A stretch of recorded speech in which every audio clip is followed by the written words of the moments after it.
The stone well at Thornridge Ranch held more than water in the summer of 1852. It held 3 small bodies, pale hands reaching upward through the darkness like prayers that would never be answered. Because when the innocent drown in their own backyard, someone always knows why. The desert wind carried whispers across the Texas plains that morning. Tales of a woman named Eryssa who'd drawn water from that well for 7 years, her back bent under the weight of wooden buckets, while the master's offspring played in the shade she was forbidden to share. They said she'd finally snapped during the drought, when the water ran low and cruelty ran high. They said she'd lured them to the well's edge with promises of a game, then watched them fall like stones into the deep. But the truth was darker than any well shaft, and more twisted than the rope that hung unused beside it. Because some acts of vengeance are born not from a moment of madness, but from years of calculated suffering that transformed a woman into something the desert had never seen before. Before we jump back in, tell us where you're tuning in from, and if this story touches you, make sure you're subscribed, because tomorrow I've saved something extra special for you. The morning sun rose blood red over Thornridge Ranch, painting the Texas plains in shades of copper and rust. The heat already shimmered across the parched earth, turning distant mesquite trees into wavering ghosts against the horizon. But it wasn't the temperature that brought ranch hands running toward the stone well that stood in the center of the compound. It was the screaming. Hannah Thornridge's voice tore through the dawn silence like a wounded animal, raw and primal, the kind of sound that speaks of loss beyond comprehension. She stood at the well's edge, her fine silk dress already stained with red dust, her perfectly arranged blonde curls coming loose as she leaned over the stone rim and stared into darkness that had swallowed everything she loved. The scent of sage and creosote hung heavy in the still air, while leather boots pounded against hard-packed earth, and the rough wooden bucket lay overturned beside the well, water spreading across the ground like spilled blood. Eryssa stood among the crowd of enslaved people, summoned from their quarters beyond the main house. Her weathered hands remained clasped at her waist, her dark eyes fixed on the well that had defined 7 years of her existence. Beside her, partially hidden in the press of bodies, her mother Piper moved closer, her gray-streaked hair covered by a faded headscarf. No one spoke of what they suspected. No one dared voice the thought that crawled through every mind like scorpions across sand. Because in a world built on ownership and oppression, even tragedy followed the rules of who mattered and who didn't. Matthew Thornridge had built his empire on cattle and cotton, claiming 5,000 acres of Texas plains that stretched from the Brazos River to the limestone hills where Comanches still raided when the moon was dark. His ranch house rose from the desert like a monument to ambition, 2 stories of whitewashed adobe and imported timber, while the slave quarters huddled a quarter-mile away, low structures that baked in summer and froze in winter.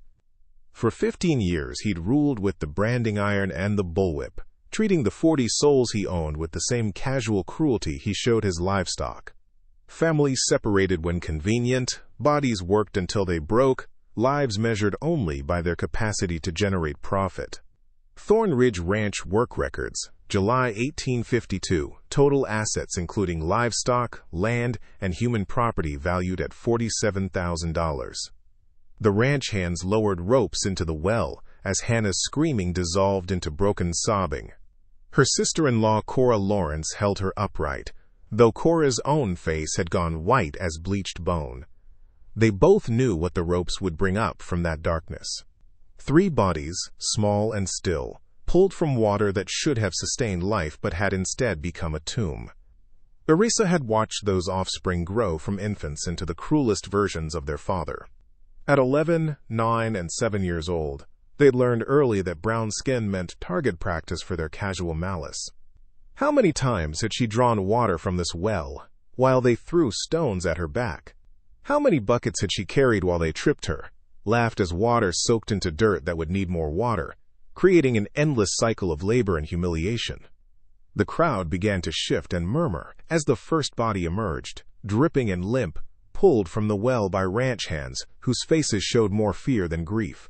Fear of what this meant, fear of investigations and questions, fear that the delicate balance of power that kept them employed and alive might shatter like glass dropped on stone. Eryssa felt her mother's hand find hers, a brief touch of warning and solidarity. Piper had survived 43 years on various plantations and ranches, had buried 2 husbands and 4 offspring of her own, had learned the mathematics of survival in a world designed to crush people who looked like them. She knew what her daughter had become over the past months, the hardness that had replaced the softness, the cold calculation that had replaced hope. Texas Ranger Report, July 23, 1852, incident at Thornridge Ranch involving 3 deceased offspring of property owner Matthew Thornridge. Initial assessment suggests accidental drowning. Well depth measured at 42 feet. Water level at 38 feet due to seasonal drought. But Eryssa knew the truth that the Rangers would never uncover.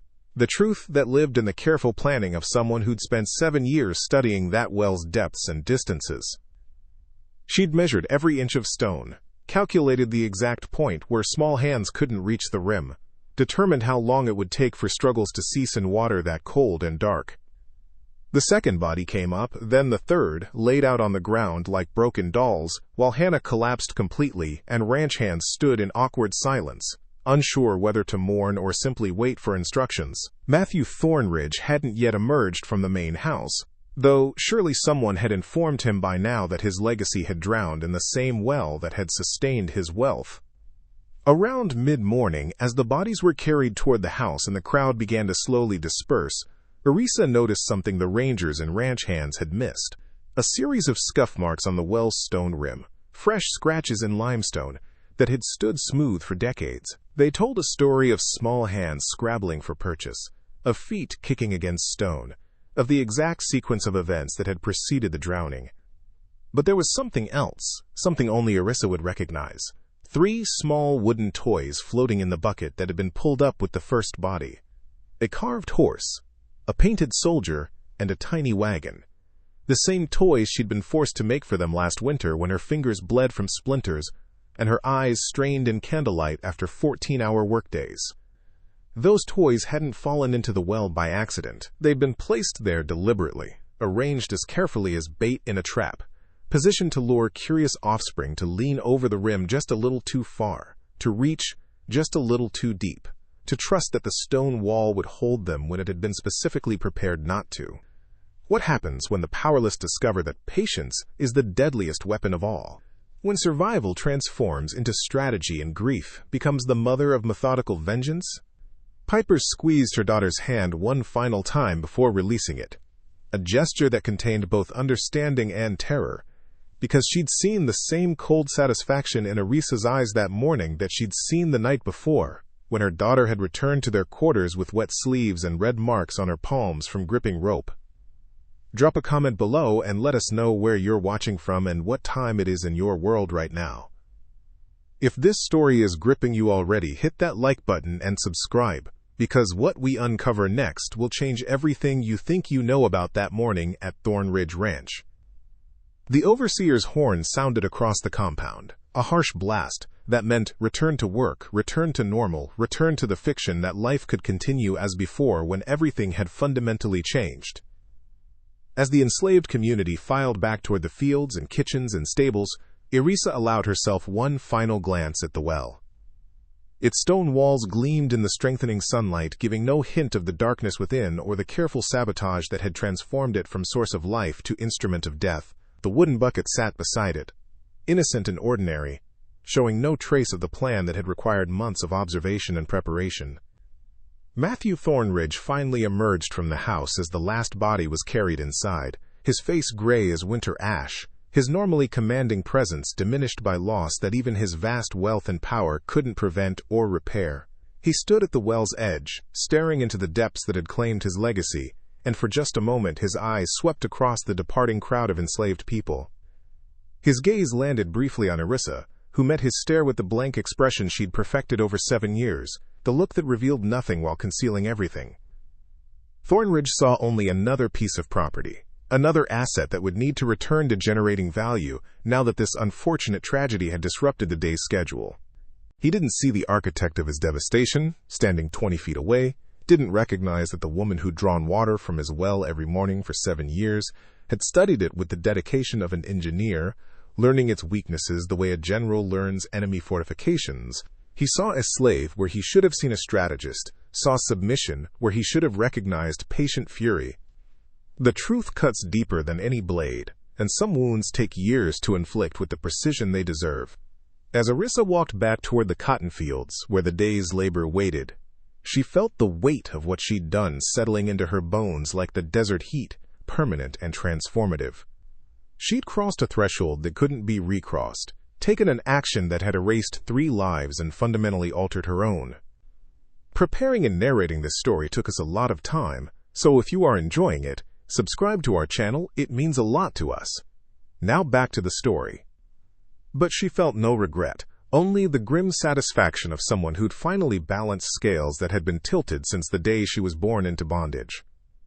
The well would be used again tomorrow, would continue providing water for the ranch and its operations, would stand as a silent monument to the day when the powerless had demonstrated that true power comes not from whips and chains, but from the patience to wait for the perfect moment to strike. The limestone walls of Matthew Thornridge's office held records that told stories more brutal than any overseer's whip could write. Thick ledgers bound in leather, their pages filled with neat columns that reduced human beings to numbers, prices, and projected returns on investment. This was where empire was built, one calculated cruelty at a time. The scent of tobacco smoke and whiskey lingered in the air, while heavy curtains blocked the harsh Texas sun, and the wooden desk bore scratches from decades of hard decisions that destroyed lives with the stroke of a pen. Eryssa had cleaned this room countless times over 7 years, dusting those ledgers while memorizing their contents, learning the full scope of Thornridge's operations and her own place within them.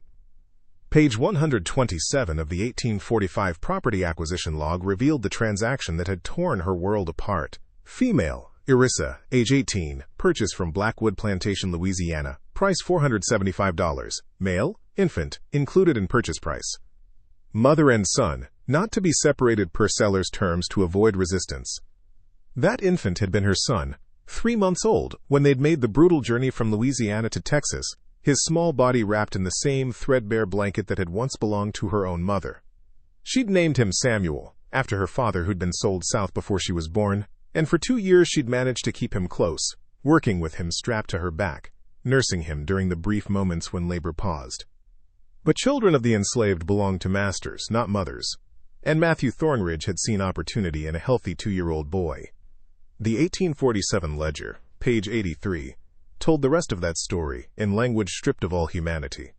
Male, Samuel, age 2 years, sold to Copper Creek Mining Operation, New Mexico Territory, price $220, separated from mother to prevent future attachment complications and maximize long-term productivity.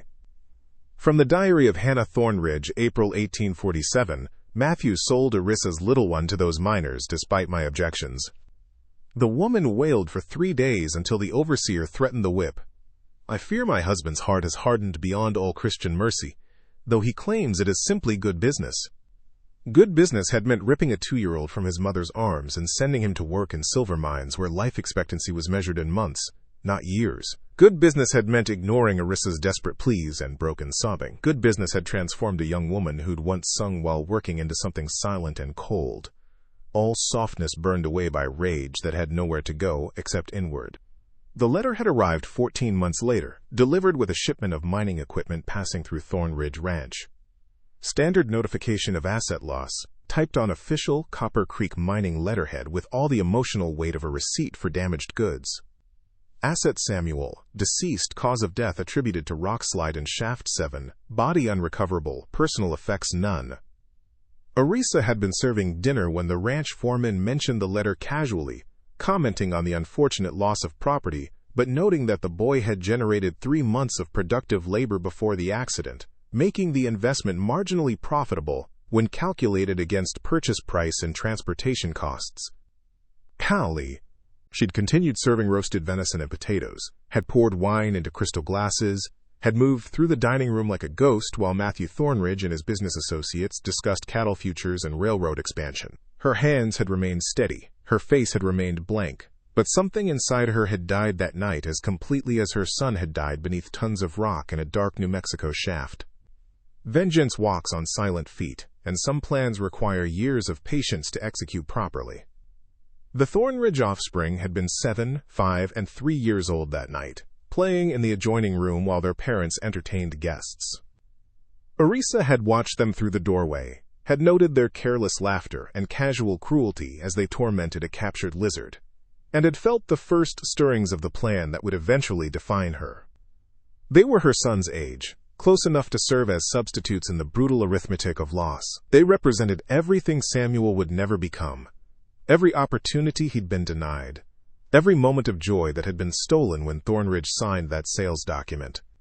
More than that, they were their father's legacy, the only things he truly valued beyond land and profit. Thornridge Ranch Inventory Assessment, 1850 Human Property Evaluation noted declining productivity in female asset Eryssa, recommended increased supervision or potential sale to recoup investment. Recommendation overruled by property owner due to asset's specialized knowledge of household operations and water management systems. That specialized knowledge of water management systems had become the foundation of everything that followed. For 7 years, Eryssa had been responsible for drawing water from the well, maintaining the bucket and rope system, ensuring the stone walls remained clear of debris that might contaminate the supply. She descended into that well dozens of times on rope ladders to remove fallen branches or repair cracks in the limestone. She knew every handhold and foothold, every rough patch and smooth surface, every place where stone had weathered differently based on sun exposure and water seepage. She knew the exact depth, where light from above faded into complete darkness, the precise temperature of the water that collected at the bottom, the way sounds echoed up the shaft like voices from the underworld. More importantly, she'd learned which stones could be loosened without causing visible damage, which sections of the rim could be subtly undermined to create weak points that would collapse under pressure.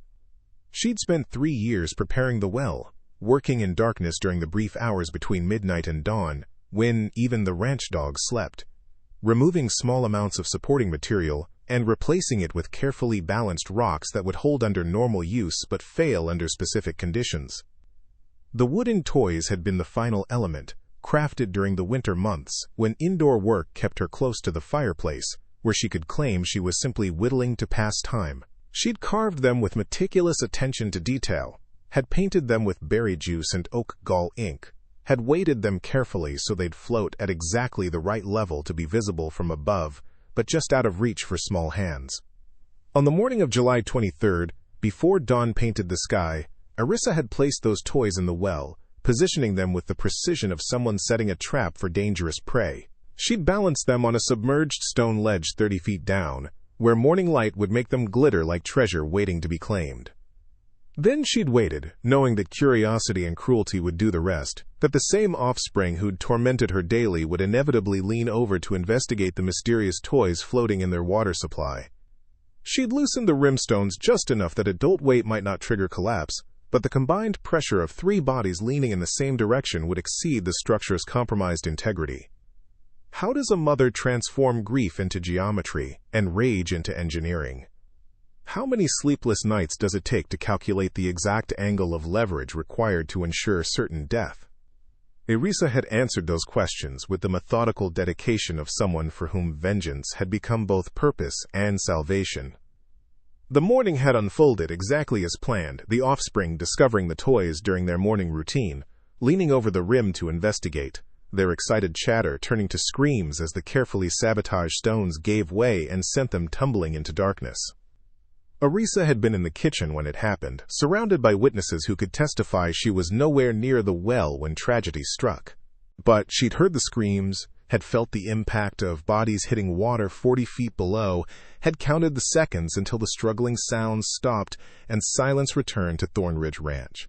She'd felt no joy in that moment, no satisfaction or triumph. She'd felt only the cold completion of a mathematics problem that had taken 5 years to solve, the balancing of an equation where her son's life equaled 3 others. The carved wooden horse that floated in the well's dark water had been the first toy Eryssa learned to make, practicing the knife work during the winter of 1850, when Matthew Thornridge decided his offspring needed handcrafted playthings that demonstrated the skills of his enslaved workforce to visiting businessmen. Because sometimes the tools of oppression become the instruments of liberation when wielded with sufficient patience and precision. The scent of mesquite smoke from the kitchen fires mixed with the sharper smell of lamp oil, while rough pine floors creaked beneath Eryssa's feet as she moved through the main house, and the leather binding of children's books sat abandoned on tables where the offspring had left them the night before, never suspecting they'd have no tomorrow to continue reading. This was where the plan had crystallized into action, in these rooms where she'd spent countless hours cleaning up after those who'd never worked a day in their lives, watching them waste food she wasn't allowed to taste and destroy toys her son had never owned. The breaking point hadn't been a single moment, but an accumulation of indignities that finally exceeded her capacity for endurance. Thornridge Ranch Daily Log, July 22, 1852, evening of the incident -12 hours, recorded by Overseer Cole Freeman. Standard operations maintained, livestock accounted for, human assets performing within acceptable parameters, no irregularities noted. But there had been irregularities that Freeman's log couldn't capture because they lived in the realm of psychological preparation rather than physical action.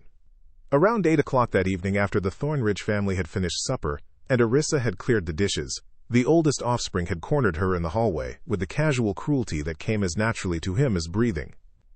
He'd been holding a letter, one of several that had arrived that afternoon in the mail delivery from Austin. The boy had intercepted it before his father could receive it, had read its contents with the precocious literacy that came from expensive tutoring, and had decided the information within was too amusing not to share with its subject. The letter was from Copper Creek Mining Operations, a follow-up to the original death notice from 5 years earlier. Recent shaft excavation had uncovered remains believed to belong to Asset Samuel, identifiable by fragments of the blanket that had been buried with him. The remains would not be returned, but the company wanted to inform the former owner that the asset's final resting place had been properly documented for their records. The oldest offspring had thrust the letter toward Eryssa with a grin that showed teeth too white and perfect to belong to someone so rotten inside. He'd read selected passages aloud, mimicking what he imagined were appropriate emotional reactions, laughing at his own performance while his younger siblings watched from the parlor doorway. She'd taken the letter with hands that didn't tremble, had folded it carefully and placed it in her apron pocket, had thanked the young master with the appropriate tone of servile gratitude that her survival required. Her face had remained perfectly composed, showing none of the screaming rage that filled her chest like hot coals, none of the calculation that was already running through her mind about timing and opportunity. From the personal journal of Cora Lawrence, sister-in-law to Matthew Thornridge, July 22, 1852, I witnessed the oldest boy tormenting Eryssa this evening with news of her deceased son, his cruelty learned from his father's example. I said nothing as usual, my cowardice in these matters weighing heavily on my conscience, though what power do I have to intervene in Matthew's household management? After the offspring had tired of their entertainment and wandered away, Eryssa had continued her evening duties with mechanical precision, folding laundry and preparing the main house for the next day, but her mind was racing through calculations she'd been rehearsing for years, updating the plan based on new information about weather conditions, moon phases, and the family's routines. Oh. The toys were already prepared, hidden in the storage shed behind the slave quarters, weighted and balanced for optimal floating depth, painted with colors that would catch morning light filtering down the well shaft. The rimstones had been loosened over months of careful midnight work, creating weak points that would fail under the right pressure but remain invisible to casual inspection. All that remained was choosing the moment, and the offspring's cruelty had just provided the final motivation needed to transform years of planning into immediate action.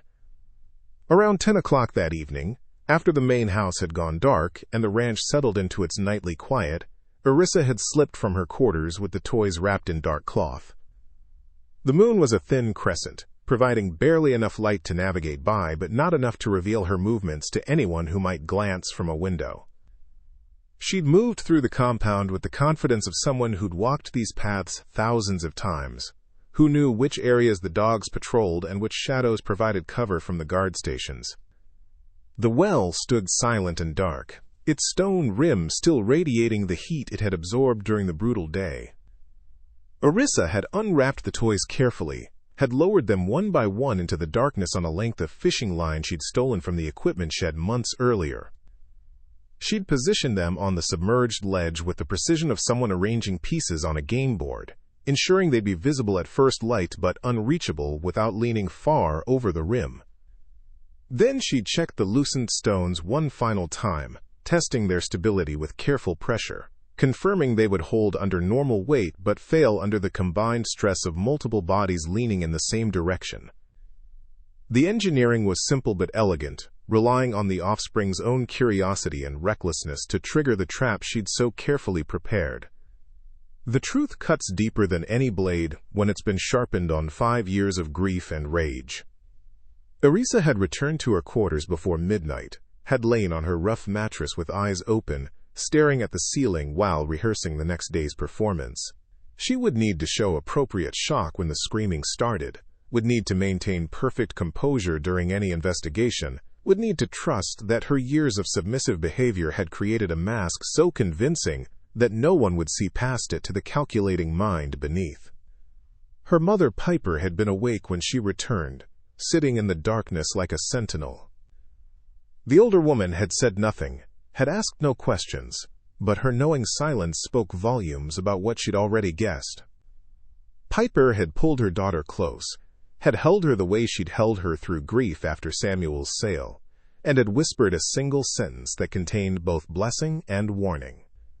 Some debts get paid in this world, but the payment costs more than the currency can bear. Eryssa had nodded against her mother's shoulder, understanding that truth but no longer caring about the cost.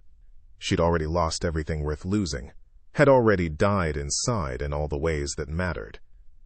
What happened to her body after tomorrow's events was irrelevant compared to the satisfaction of watching Matthew Thornridge experience the same helpless grief she'd endured. Dawn had come with the brutal inevitability of desert sunrise, light spreading across the compound like fire across dry grass. Eryssa had risen with the other enslaved workers, had begun her morning routine of starting kitchen fires and preparing breakfast, had moved through familiar motions while listening for the sounds that would signal her plan's success. The screaming had started around 6:30, just as she'd calculated, high-pitched shrieks of terror that cut through morning stillness like knives through silk. The offspring had discovered the toys early, had leaned over the rim to investigate with the fearless curiosity of those who'd never faced real consequences, and the weakened stones had failed exactly as designed. Eryssa had been rolling out biscuit dough when the screaming started, surrounded by 3 other kitchen workers who could testify to her location and activity. She'd looked up with appropriate alarm, had moved toward the window to investigate like everyone else, had maintained the perfect expression of shocked concern while internally feeling the cold satisfaction of a plan executed flawlessly. The Texas Rangers arrived at Thornridge Ranch 3 hours after the bodies were pulled from the well, their horses kicking up dust devils that danced across the parched earth like restless spirits. Authority wore badges in this territory, and those badges came with questions that had to be answered regardless of how much grief saturated the air. Because when tragedy strikes the powerful, investigations follow procedures designed more to maintain order than uncover truth. The scent of sage and horse sweat mingled with the smell of fear, while leather saddle straps creaked under the weight of official documentation, and the distinctive click of revolvers being checked echoed across the compound as rangers assessed the situation with the practiced efficiency of men accustomed to violent death. Captain Jason Curtis led the investigation, a weathered man whose gray beard and sharp eyes had witnessed enough frontier brutality to recognize the difference between accident and design. Eryssa stood among the assembled enslaved workers, in the shade of the main house's southern wall, her face composed into the mask of appropriate sorrow that survival demanded. Around her, 40 people who'd witnessed Matthew Thornridge's cruelty for years now performed their own versions of grief, each understanding that their responses would be scrutinized for signs of satisfaction or involvement. The community's collective silence was the first line of defense, a wall of coordinated testimony that had protected countless secrets over the years. No one spoke unless directly questioned, no one offered information beyond what was explicitly requested, and no one made eye contact with the Rangers longer than submission required. Texas Ranger Incident Report, July 23, 1852, preliminary investigation at Thornridge Ranch regarding deaths of 3 offspring belonging to property owner Matthew Thornridge. Initial witness statements collected from family members and enslaved workers. Physical evidence examined at well site. No immediate signs of foul play detected. Captain Curtis had established his command post in Matthew Thornridge's office, spreading documents across the same desk where ledgers of human suffering had been maintained for 15 years. He called witnesses forward one by one, starting with Hannah Thornridge, whose testimony came between sobs that shook her entire frame, then moving through ranch hands and overseers, who provided technically accurate but emotionally empty accounts of the morning's discovery. The interrogation strategy was methodical but predictable, designed to establish timeline and opportunity while maintaining the social hierarchies that governed frontier Texas. White witnesses were questioned with courtesy and given chairs, their statements recorded with careful attention to emotional nuance. Enslaved witnesses were questioned standing, their statements reduced to simple confirmations or denials, their emotional states considered irrelevant to factual determination. Around noon, as the sun reached its brutal zenith and heat waves shimmered across the compound, Eryssa's name was called. She walked to the office with the measured steps of someone who'd rehearsed this moment countless times in her mind, who knew that survival depended on perfect performance of the role she'd played for 7 years. Captain Curtis sat behind the desk like a judge at trial, his deputy, Reggie Bishop, standing beside him with a notebook already filled with statements from previous witnesses. The room smelled of tobacco and old leather, masculine authority condensed into a space designed to intimidate those who entered it. "You're the one who manages the well?" Curtis's question came without preamble, his voice carrying the flat affect of someone asking about livestock rather than human capability. "Yes, sir," Eryssa replied, eyes properly downcast, hands folded at her waist in the posture of submission that white authority expected and rewarded. "How often you go down there? Into the well itself?" "Every few months, sir, when the master requires cleaning or repairs. Last time was April when we had that dust storm that filled it with debris." Curtis made a notation, then looked up with eyes that missed very little despite their weathered squint. "Noticed some loose stones on the rim, fresh breaks in the limestone. You know anything about that?" The moment balanced on a knife edge, because this was where technical knowledge could become evidence of guilt. Eryssa had prepared for this question, had rehearsed the response that would explain structural damage without suggesting deliberate sabotage. "The drought's been hard on everything, sir, ground settling different when it gets this dry, cracks forming in places that held solid before. I mentioned to Mr. Freeman last month that the rim might need attention, but there's been no time for repairs with the cotton coming in." Aww. Deputy Bishop flipped through his notes, confirming that Overseer Cole Freeman had indeed noted concerns about well maintenance in his weekly reports, though he'd classified them as low priority compared to more pressing agricultural demands. The explanation was plausible, supported by documentation, and most importantly, didn't require anyone to consider that an enslaved woman might possess the engineering knowledge necessary to deliberately weaken a stone structure. "Where were you when the incident occurred?" Curtis continued, moving through his standard questions with bureaucratic efficiency. "Kitchen, sir. Preparing breakfast with 3 others. We heard the screaming around 6:30 and came running like everyone else." "See anything unusual that morning? Anyone near the well who shouldn't have been?" "No, sir. Just the young ones, playing like they always did. They liked to look down into the water, made a game of dropping pebbles and listening for the splash." The guilty fear discovery less than witnesses fear silence, and Eryssa's calm responses provided exactly what Captain Curtis wanted to hear. Simple explanations from simple people, tragedy explained by natural structural failure and childhood recklessness, no complications that would require extended investigation or challenge the fundamental order that kept Texas running. But as Curtis dismissed her and called the next witness, Eryssa noticed something that made her blood freeze despite the oppressive heat. Young Ryan Robinson, barely 16 and desperate to prove his value to the white authority he'd never possess, had been hovering near the office door during questioning, his eyes darting between the rangers and the departing witnesses with the calculation of someone weighing dangerous options. Ryan had been working in the equipment shed the night before, organizing tools and repairing harnesses, a task that often kept him occupied until well past midnight. The equipment shed sat only 50 yards from the well, close enough to observe anyone moving through the compound during the hours when everyone else slept. From the personal correspondence of Deputy Reggie Bishop, July 23, 1852, the enslaved workers here maintain the same wall of silence we encounter at every plantation and ranch. They protect each other even when protection enables the worst among them, makes investigation nearly impossible without someone willing to break ranks. That someone willing to break ranks stood fidgeting near the office door, working up courage to approach authority with information that could buy him favor or destroy him depending on how it was received. Ryan had witnessed things in the darkness, had seen movement near the well during hours when everyone should have been sleeping, had observed enough to piece together a narrative that contradicted the simple accident story taking shape in official reports. Eryssa watched from her position against the wall as Ryan took 3 hesitant steps toward Deputy Bishop, his mouth opening to form words that could unravel everything she'd built. But before sound could emerge, Piper moved with the swift grace of someone half her age, positioning herself directly in Ryan's path with a presence that commanded attention without demanding it. "Boy," Piper's voice carried just far enough to reach Ryan's ears without alerting the Rangers, "you thinking about speaking out of turn? You understand what happens to folks who make accusations they can't prove?" Ryan hesitated, caught between competing terrors. The potential reward of white approval warred with the certain punishment of community rejection, the brief satisfaction of moral superiority measured against the lifetime of consequences that came from being labeled an informant. Piper continued, her voice dropping even lower. "You saw something last night, I expect. Saw someone moving near the well when they shouldn't have been. But you also saw the dust storm that came through around midnight. Saw how the wind was blowing hard enough to rattle the shed walls.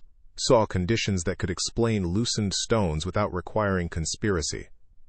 The education happening in that moment was more valuable than any formal instruction Ryan would ever receive. Piper was teaching him the mathematics of survival in a world where taking sides meant choosing between temporary advantage and permanent belonging, between the approval of those who'd never truly accept him, and the solidarity of those who shared his bondage.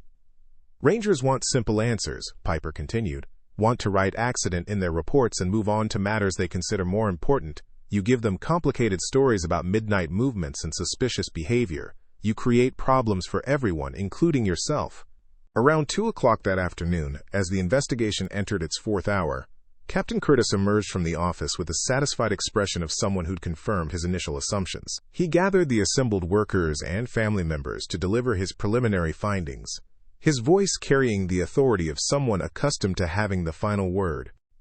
"Appears to be a tragic accident resulting from structural failure and childhood recklessness," Curtis announced, consulting his notes with perfunctory attention. "The drought conditions caused settling that weakened the well's limestone rim. The weight of 3 bodies leaning in the same direction exceeded the compromised structure's capacity, resulting in catastrophic collapse and subsequent drowning." The official explanation satisfied everyone who wanted to be satisfied, which was nearly everyone present. Matthew Thornridge received validation that his property maintenance hadn't been negligent. Hannah received confirmation that her offspring hadn't been deliberately murdered, and the enslaved community received assurance that no extended investigation would disrupt their already precarious existence. But Ryan Robinson stood apart from the general relief, his face twisted with internal conflict as he weighed the cost of silence against the price of truth.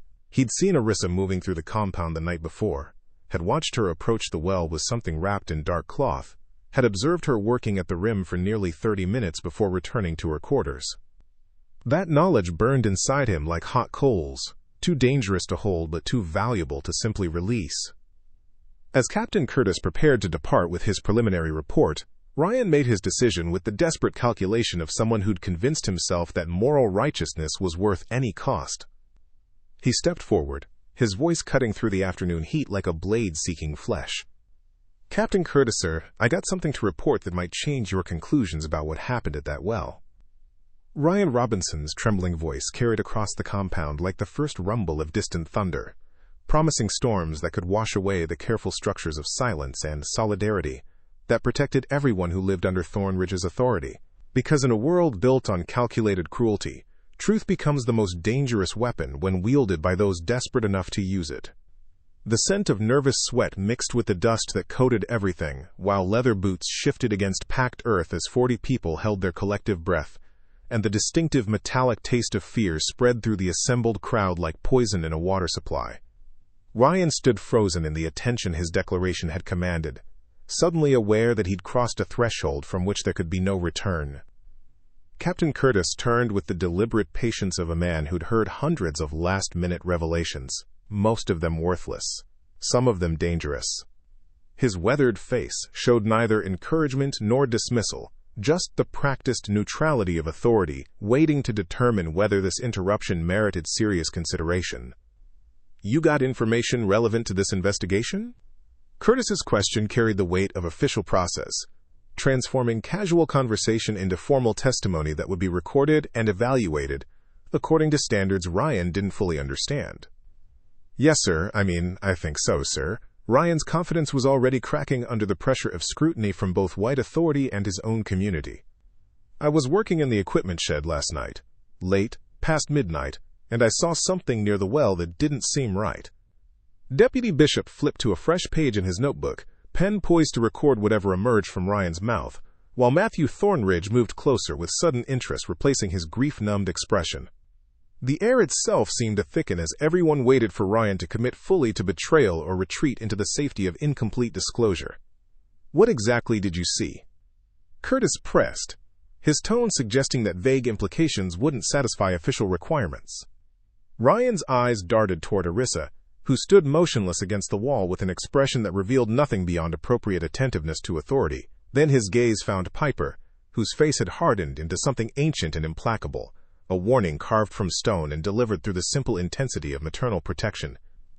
"I saw there was someone moving near the well, carrying something, working at the rim for a while before heading back toward the quarters." Ryan's testimony emerged in fragments, each piece requiring visible effort, as he fought against instincts that screamed warnings about the consequences of specificity. "Someone?" Curtis's eyebrow raised with practiced skepticism. "That's not particularly helpful, son. You're saying you witnessed a person engaging in suspicious behavior near the site where 3 people died hours later, but you can't or won't identify who that person was." The trap was springing, but not in the direction Ryan had anticipated. Instead of eagerly accepting his revelation, the ranger was challenging his credibility, forcing him to either commit completely to accusation or admit that his observations lacked the clarity necessary for serious consideration. Thornridge Ranch personnel records. Discipline log maintained by Overseer Cole Freeman, Ryan Robinson, age 16, noted for tendency toward exaggeration and attention-seeking behavior. Previous incidents include false claims of theft and fabricated stories about other workers. Reliability questionable. "It was dark, sir, and dusty from the wind. I couldn't make out features clear enough to say for certain who it was." Ryan's retreat had begun, self-preservation finally overwhelming moral certainty as he recognized the quicksand he'd stepped into.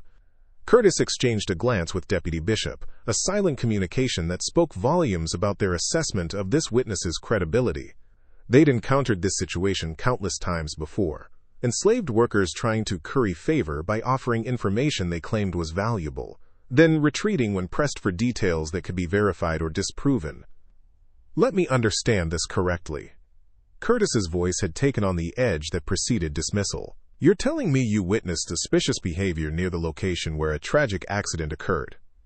But you can't identify the suspect, can't describe what they were carrying, can't specify exactly what they were doing at the rim, and didn't think to report any of this until after I'd completed my investigation?"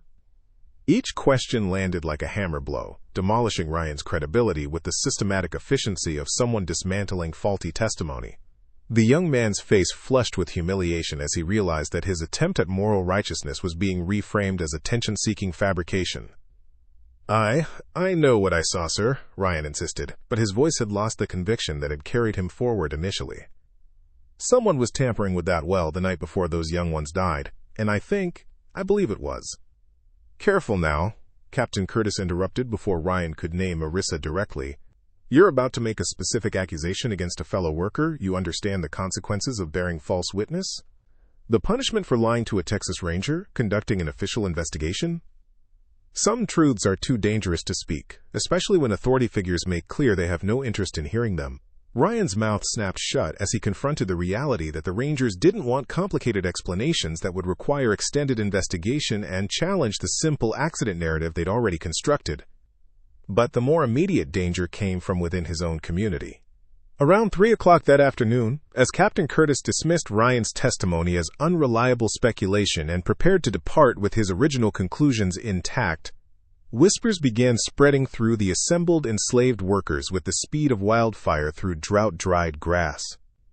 Ryan had tried to expose one of their own, had attempted to trade Eryssa's life for a moment of white approval, had broken the fundamental rule that governed survival in bondage: never volunteer information that could harm those who shared your circumstances. The betrayal was complete, even though his accusation had failed to gain official traction. From the personal diary of Cora Lawrence, July 23, 1852, witness a young enslaved worker attempt to implicate another in the deaths. The Rangers dismissed his claims, but the damage within their community appears severe. The boy now stands isolated from those he once called friends. His desperate bid for approval from authority he'll never truly possess has destroyed him more effectively than any official punishment could. By evening, as the Rangers departed and normal routines resumed with the forced normality that followed tragedy, Ryan found himself completely ostracized. The workers who'd shared meals with him now turned away when he approached. Those who'd taught him skills and protected him from overseer cruelty now treated him like infected livestock that needed quarantine. He sat alone outside the quarters as the sun painted the western sky in shades of blood and copper, his few possessions gathered in a cloth bundle because he understood that remaining at Thornridge Ranch was no longer sustainable. Flight into the dangerous territory beyond the ranch boundaries was preferable to living among people who'd witnessed his betrayal. But before he could slip away into the gathering darkness, a shadow fell across his solitary figure. Eryssa approached with footsteps that made no sound on the packed earth, her presence announced only by the sudden drop in temperature that seemed to accompany her wherever she moved since the morning's events. She carried nothing in her hands this time, no rope or tools or weapons, just her own physical presence and the weight of knowledge about what she'd done and what Ryan had tried to do in response. She stopped 3 paces away, close enough to speak without being overheard, but far enough to maintain the careful distance that defined all her interactions, since becoming what she'd become. "You tried to destroy me today." Eryssa's voice carried no anger, just the flat statement of fact that required no emotional embellishment. Ryan nodded miserably, unable to meet her eyes, his entire body language screaming apology and regret that came too late to matter. "You failed because the Rangers didn't want to hear what you were saying, because complicated truth is less valuable than simple lies when it comes to maintaining order." Eryssa continued with the tone of someone delivering education rather than condemnation. "But you succeeded in something else. You showed everyone here who you really are when survival requires choosing sides." The lesson Ryan was learning in that moment would have been valuable if he'd lived long enough to apply it.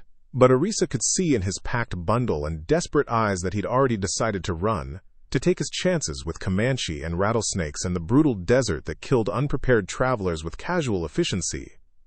"Where will you go?" she asked, genuine curiosity replacing the flat affect she'd maintained since dawn. "North, maybe. Try to reach free territory, or just far enough away that nobody knows what I did here." Ryan's voice cracked with the understanding that he'd destroyed himself more completely than any external punishment could have achieved. Eryssa nodded slowly, then did something unexpected. She reached into her pocket and pulled out a small leather pouch, worn smooth by years of handling, containing 3 smooth stones that had once belonged to her son Samuel. She opened it carefully, selected one of the stones, and held it out toward Ryan. "Take this," she said quietly. "When you're running through the dark and wondering if you made the right choice, hold it and remember that some debts get paid in this world, but the payment costs more than the currency can bear." Ryan took the stone with trembling fingers, not understanding the gift but recognizing it as something significant, a token that carried meaning beyond its physical substance. He closed his fist around it, feeling its smoothness and weight, then looked up at Eryssa with confusion replacing fear. "Why are you giving me this? After what I tried to do?" "Because you're already punished worse than anything I could do to you," Eryssa replied. "You're exiled from the only community you've ever known, running toward almost certain death in territory that kills people better prepared than you, and you'll die knowing you betrayed someone for authorities who never valued your loyalty anyway. Vengeance wears many faces, and sometimes the cruelest face is mercy granted to those who don't deserve it." As Ryan gathered his bundle and prepared to slip away into the darkness, neither he nor Eryssa noticed the figure watching from the overseer's cabin, a man whose pale eyes had observed the entire exchange and whose calculating mind was already determining how this information could be deployed for maximum advantage. Miles Abbott had been ranch overseer for 8 months, hired specifically because his reputation for brutal efficiency preceded him like smoke from burning fields. He'd been watching Eryssa since the moment the bodies were pulled from the well, noting inconsistencies between her grief performance and the cold satisfaction that occasionally flickered behind her carefully maintained mask. Abbott wasn't interested in justice or punishment in any traditional sense. He was interested in leverage, and an enslaved woman who'd potentially murdered 3 offspring represented leverage of extraordinary value if deployed strategically. He'd heard Ryan's failed accusation, had watched the Rangers dismiss it, and had observed Eryssa's interaction with the young man with the patient attention of a predator studying prey. What happens when silence becomes complicity and survival transforms into something darker than the crimes it enables? Abbott moved away from his observation post with the quiet confidence of someone who'd just acquired information more valuable than gold, information that could reshape power dynamics across the entire ranch if leveraged correctly. As Ryan disappeared into the darkness beyond the compound's boundaries and Eryssa returned to her quarters where her mother waited with questions that would never be fully answered, Miles Abbott was already planning his approach to Matthew Thornridge, rehearsing the conversation that would either secure his position permanently or destroy everything Eryssa had built through 7 years of patient suffering. Miles Abbott's boots echoed across the wooden porch of the main house as the evening sky bled from copper to purple, each footfall carrying the weight of calculated ambition. Authority meant opportunity in frontier Texas, and the overseer had just acquired information that could transform his position from hired management into something far more permanent and profitable. The scent of mesquite smoke drifted from the kitchen fires, while oil lamps flickered to life throughout the compound, casting shadows that stretched and twisted like living things across the desert landscape. Abbott paused at the main house door, adjusting his hat and composing his expression into the appropriate mixture of concern and deference that conversations with property owners required. Matthew Thornridge sat in his study surrounded by the wreckage of his former certainty, bourbon glass in hand, staring at ledgers that suddenly meant nothing when measured against the empty chairs at his dinner table. The man who'd built an empire on calculated cruelty now faced the reality that wealth couldn't purchase immunity from the kind of loss that hollowed out everything inside. Abbott knocked once, then entered without waiting for invitation the privilege of trusted employees who'd proven their value through efficient brutality. "Mr. Thornridge, sir, we need to discuss a security matter that can't wait until morning." Thornridge looked up with eyes reddened from grief and alcohol, his normally commanding presence diminished by loss that had aged him a decade in 12 hours.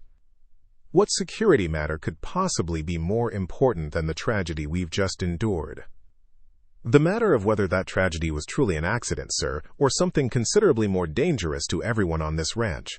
Abbott's voice carried the practiced gravity of someone delivering news calculated to provoke specific reactions. The overseer moved to the desk and placed his hands flat on its surface, leaning forward with the posture of conspiracy. He'd rehearsed this moment during his walk from the cabin, determined the exact phrasing that would transform suspicion into certainty and grief into profitable rage. "I observed something this evening that the Rangers missed. A conversation between that girl Eryssa and young Ryan Robinson, the boy who tried to testify about seeing suspicious activity near the well." Abbott began, watching Thornridge's face carefully for signs of engagement. "The Rangers dismissed the boy's testimony as unreliable," Thornridge replied, but his attention had sharpened, alcohol-fogged confusion giving way to the calculating intelligence that had built his empire. "They dismissed it because accepting it would require extended investigation and challenge the simple accident narrative they preferred. But I've been watching that girl since the bodies came up, sir, and I've seen things that don't align with innocent grief," Abbott continued, building his case with the methodical precision of someone constructing a trap from speculation and strategic omission. "Thornridge Ranch financial records, property valuation assessment completed 3 months prior to incident. Total worth including land, livestock, and human assets estimated at $47,000. Primary heir designation previously assigned to deceased offspring. Estate transfer complications resulting from their deaths requiring immediate attention to succession planning." What followed was a masterclass in manipulation, Abbott presenting carefully selected observations while strategically avoiding anything that could be verified or disproven. He described Eryssa's composed demeanor during the investigation, reframing appropriate control as suspicious calculation. He mentioned her technical knowledge of the well's construction, transforming job competency into evidence of capability for sabotage. Most effectively, he revealed the gift of the stone to Ryan Robinson, presenting an act of mercy as proof of guilty conscience, suggesting that only someone harboring terrible secrets would show kindness to a failed accuser. The logic was circular and fundamentally flawed, but it appealed to Thornridge's desperate need to believe his losses resulted from deliberate malice rather than his own negligent property maintenance. "You're suggesting this enslaved woman murdered my offspring?" Thornridge's voice had dropped to a whisper that contained more menace than any shout could convey. "I'm suggesting that the evidence points in directions the Rangers chose not to explore, that your losses may have resulted from calculated vengeance rather than structural failure, and that allowing the situation to remain unresolved presents ongoing danger to everyone who lives on this ranch," Abbott replied, careful to frame his accusations as suggestions rather than certainties. The overseer's true motivation emerged in his next carefully constructed sentences. "If this situation requires private resolution rather than official intervention, I'm prepared to handle it with the discretion and efficiency you've come to expect from my management, but such actions would require expanded authority over all disciplinary matters and personnel decisions going forward." Power shifts like water finding new channels, and Abbott was proposing a reorganization that would place him firmly in control of daily operations, while Thornridge retreated into the comfortable distance of ownership without management burden. The price for solving his problem would be surrendering the direct control he'd maintained for 15 years. Around 9 o'clock that evening, as Abbott awaited Thornridge's response, Piper was discovering that her daughter had vanished from their shared quarters. The thin blanket lay neatly folded, as if Eryssa had simply evaporated into the desert air, but Piper knew better, knew the restless energy that had been building in her daughter since the morning's events. She wrapped a shawl around her shoulders despite the lingering heat, and stepped into the moonlit compound, following instincts developed through decades of motherhood and survival. The path led inevitably toward the well, where stone walls still radiated the day's accumulated warmth, and the darkness below promised answers to questions nobody wanted asked. But Piper wasn't the only one following that path through the gathering darkness. Behind her, moving with the practiced stealth of someone accustomed to nighttime surveillance, Miles Abbott tracked through shadows with rope coiled at his belt and a revolver heavy in his coat pocket. Having already received Thornridge's trembling authorization to resolve the problem with whatever methods he deemed necessary. The convergence was inevitable, 3 figures drawn toward the same location where tragedy had occurred 12 hours earlier, each carrying different motivations but united by the understanding that the well had become more than a water source. It had transformed into a symbol of everything broken in the power structure that governed their lives. Eryssa stood at the well's rim, silhouetted against stars that burned with desert clarity, her hands resting on stone that still showed the scars of morning's collapse. She wasn't fleeing or hiding, she was returning to the site of her triumph with the calm satisfaction of someone reviewing completed work. Piper reached the clearing first, her breath catching as she spotted her daughter's motionless figure. "Baby, what are you doing out here? It's not safe to be near this place, not tonight." Eryssa turned slowly, her face unreadable in the starlight. "Just paying respects, Mama. Making sure the work was done properly. Making sure the message was received clearly enough that nobody misses its meaning." "What message?" Piper moved closer, though every instinct screamed warnings about proximity to this cursed location. That we're not just property to be used and discarded. That some debts get paid regardless of the cost. That even the powerless can strike back when patience and planning replace hope and prayer. Eryssa's voice carried the flat certainty of someone who'd crossed moral boundaries and felt no inclination to return. The sound of boots on packed earth announced Abbott's arrival before his figure emerged from the darkness, and both women turned to face the overseer with the instant recognition that this confrontation had been building since morning, that the temporary resolution provided by the Rangers' departure had only delayed an inevitable reckoning. Abbott's hand rested on his revolver as he approached, his pale eyes reflecting starlight with predatory intensity. "Eryssa, Mr. Thornridge requests your presence at the main house. There are questions about this morning's events that require immediate clarification." The lie was transparent, the euphemistic language barely concealing the violence it promised, and Eryssa understood immediately that Abbott hadn't come to escort her for questioning, but to eliminate the problem she represented in the most permanent way possible.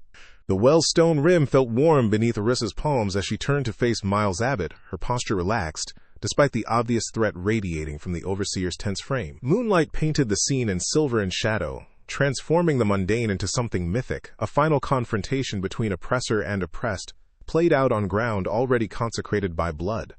The scent of night-blooming jasmine mixed with the sharper smell of gun oil, while distant coyotes called across the desert with voices that sounded almost human, and the rope coiled at Abbott's belt gleamed like a serpent waiting to strike. Piper moved to position herself between her daughter and the advancing overseer, her aged body suddenly animated by protective fury that transcended self-preservation. "Mr. Abbott, sir, my daughter was just coming back from evening prayers. There's no need for anyone to disturb Mr. Thornridge at this late hour." Piper's voice carried the practiced deference of someone who'd spent 4 decades navigating conversations with dangerous men. Abbott ignored her completely, his attention fixed on Eryssa with the single-minded focus of a predator who'd identified prey and dismissed all distractions. "Step aside, old woman. This doesn't concern you unless you want to join her in whatever fate she's earned through her actions." But Eryssa laughed, a sound so unexpected and genuine that it stopped Abbott's advance like a physical barrier. "You think you're here to solve Matthew Thornridge's problem? You think I'm the threat that needs eliminating?" The overseer's hand tightened on his revolver, confusion replacing certainty as he tried to reconcile the confident woman before him with the submissive slave he'd expected to find cowering. "You killed those offspring. I know it. Thornridge knows it. And now you'll answer for it in ways that won't require ranger involvement or official documentation." "Maybe I did kill them," Eryssa replied with the same calm tone she'd used with Ryan Robinson hours earlier. "Maybe I spent 5 years planning their deaths with the precision of an engineer. Maybe I watched them drown in darkness while feeling nothing but cold satisfaction that debts were finally balanced." Abbott drew his revolver, the metallic click of the hammer being pulled back echoing across the empty compound. "Confessing makes this simpler, saves us all the pretense of investigation or trial." But Eryssa continued as if the weapon pointed at her chest was merely an interesting detail rather than an immediate threat. "Or maybe a drunk man's poor maintenance caused structural failure that killed his offspring through his own negligence. Maybe the rangers were correct in their assessment, and you're about to murder an innocent woman to satisfy your employer's need for vengeance against someone other than himself." The question paralyzed Abbott because it exposed the fundamental problem with his position. He had no proof beyond speculation and strategic interpretation of ambiguous behavior, no evidence that would survive scrutiny beyond the immediate moment, no certainty that the woman he was about to kill had actually committed the crime he was punishing. "Which story serves you better?" Eryssa pressed her advantage with the instinct of someone who'd learned to recognize weakness in predators. "The one where you eliminate a murderer and secure your position through decisive action? Or the one where you execute an innocent woman and spend the rest of your life wondering if Matthew Thornridge's guilt over his own negligence led you to become a murderer yourself?"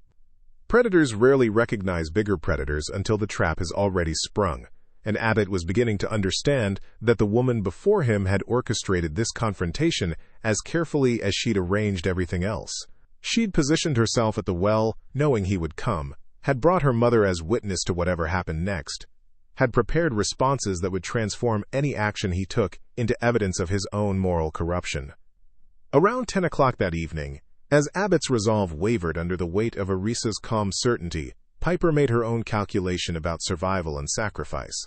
She stepped forward, placing herself directly in the line of fire, her voice rising with the authority of someone who'd finally decided that some things mattered more than continued existence.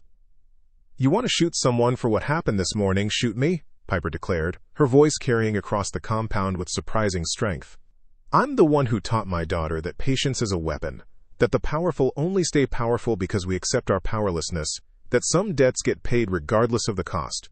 The confession was strategically brilliant because it provided Abbott with an alternative target, while simultaneously making any violence he committed pointless. Killing an old woman who'd taught philosophy rather than committed murder would satisfy nothing, would generate questions rather than resolution, would mark him as someone who executed the weak to avoid confronting the strong. Abbott's revolver wavered between mother and daughter, his certainty dissolving like salt in water, as he recognized that he'd walked into a situation far more complex than the simple elimination he'd planned. These women had transformed his intended execution into a philosophical debate about justice and guilt, had made him question his own motivations and complicity in systems that created the very vengeance he was now trying to punish. "Mr. Thornridge authorized me to resolve this situation," Abbott said, but his voice had lost its commanding edge, uncertainty bleeding through the facade of authority. Mr. Thornridge authorized you to commit murder so he doesn't have to face the reality that his own negligence killed his offspring, Eryssa corrected. You're not here to deliver justice, you're here to provide him with a scapegoat that absolves his guilt and yours. The accusation landed with the force of physical impact because it was undeniably true, and Abbott suddenly saw himself through their eyes, a hired killer, eliminating inconvenient truths so wealthy men could sleep without confronting their own moral failures. The revolver lowered slightly, his finger easing off the trigger as he confronted the reality that shooting these women would make him exactly what they accused him of being. Eryssa pressed her final advantage with the timing of someone who'd calculated every element of this confrontation. You can pull that trigger and become a murderer who serves other murderers, or you can walk away and let Matthew Thornridge live with the uncertainty of never knowing whether his offspring died through accident or vengeance. Which punishment do you think cuts deeper? The question hung in the desert air like smoke from a dying fire, and after a long moment that felt like eternity compressed into seconds, Miles Abbott made his choice. He lowered the revolver completely, holstered it with hands that trembled slightly, and took 3 steps backward from the well's edge. This conversation never happened, Abbott said finally, his voice carrying the exhaustion of someone who'd just fought a battle and wasn't certain whether he'd won or lost. I came looking for you, couldn't find you, reported to Mr. Thornridge that you must have run off into the desert like that Ryan boy. Eryssa nodded slowly, recognizing the terms of their mutual survival. Abbott would tell Thornridge she'd fled, eliminating her as an ongoing threat while avoiding the moral stain of murder, and she would disappear into whatever future could be carved from the wreckage of this night. But as Abbott turned to leave, Piper called out one final time. Mr. Abbott, sir, one question before you go. When you're lying awake tonight wondering if you made the right choice, will you be thinking about the 3 young ones who died this morning, or about the one who died 5 years ago in a New Mexico mine shaft after being sold away from his mother? The overseer paused but didn't turn around, didn't acknowledge the question that cut to the heart of everything they'd been discussing. He simply walked away into the darkness, leaving mother and daughter standing beside the well that had become a monument to the cost of vengeance and the price of survival. The weeks that followed transformed Thornridge Ranch in ways both visible and invisible, changes that rippled through the compound like cracks spreading through drought-hardened earth. Miles Abbott maintained his story about Eryssa's flight into the desert, and Matthew Thornridge accepted the explanation with the hollow-eyed detachment of a man who'd lost the capacity to care about details that didn't resurrect his dead offspring. The scent of sage and creosote continued drifting across the Texas plains, while leather saddles creaked under the weight of ranch hands maintaining routines that felt increasingly meaningless, and the stone well stood as a silent monument to the morning when 3 lives ended and a dozen more transformed into something darker and more complicated than simple survival. But Eryssa hadn't fled into the desert. She'd simply vanished from the visible portions of ranch life, spending her days in the far fields and her nights in quarters that had once housed workers who'd since been sold or traded away. Piper brought her food and news, reporting the subtle shifts in power dynamics that Abbott's failed execution had precipitated. The overseer had become more cautious in his management, less willing to deploy the casual violence that had characterized his first 8 months at Thornridge Ranch. He'd seen something in Eryssa's eyes that night by the well, had recognized a capacity for patient vengeance that made immediate brutality seem foolish by comparison. Better to maintain order through measured authority than provoke responses that might take years to manifest, but would strike with devastating precision when they finally arrived.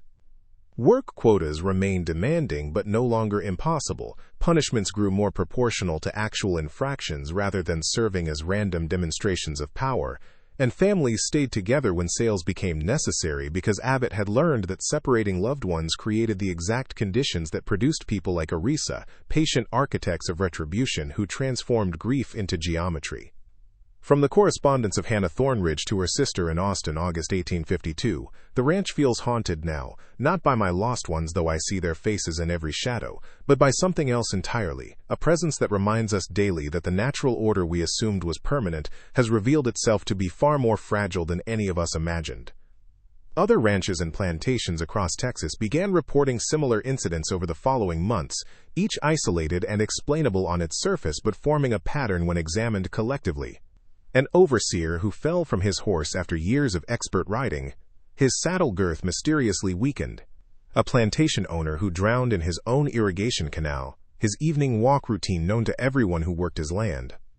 A slave trader who disappeared on a lonely road, his wagon found days later with its cargo freed, and its driver never recovered. The connections were invisible to white authorities who preferred simple explanations to complicated conspiracies, but the enslaved communities recognized the signature of coordinated resistance, whispered about networks of communication and mutual protection that operated beneath the visible surface of Texas frontier life. Piper never asked directly if her daughter was involved in activities beyond Thornridge Ranch boundaries. Some questions carried answers too dangerous to voice, even in private, but she noticed the visitors who came occasionally in the deep night, other enslaved workers who traveled from distant properties to speak with Eryssa in hushed tones before disappearing back into the darkness from which they'd emerged. She noticed the careful way her daughter now moved through the world, no longer bent under the weight of powerlessness, but standing with the posture of someone who'd discovered that survival could transform into something more powerful when patience replaced desperation and strategy replaced spontaneous resistance. When do the oppressed become the architects of new orders rather than simply victims of old ones? And how do we measure the distance between justice and vengeance when both emerge from the same wells of suffering that poisoned entire generations? The stone well at Thornridge Ranch continued providing water for another 30 years, its rim eventually reinforced with iron bands that prevented further structural failure. Workers drew from it daily, their buckets bringing up cold liquid that sustained life, and carried no visible trace of the deaths it had witnessed or the transformations it had catalyzed. But on certain moonless nights, when heat lightning flickered across the distant horizon and the desert wind carried sounds that might have been voices or might have been simply the earth itself groaning under the weight of accumulated injustice, ranch hands reported hearing something rising from that well's dark depths.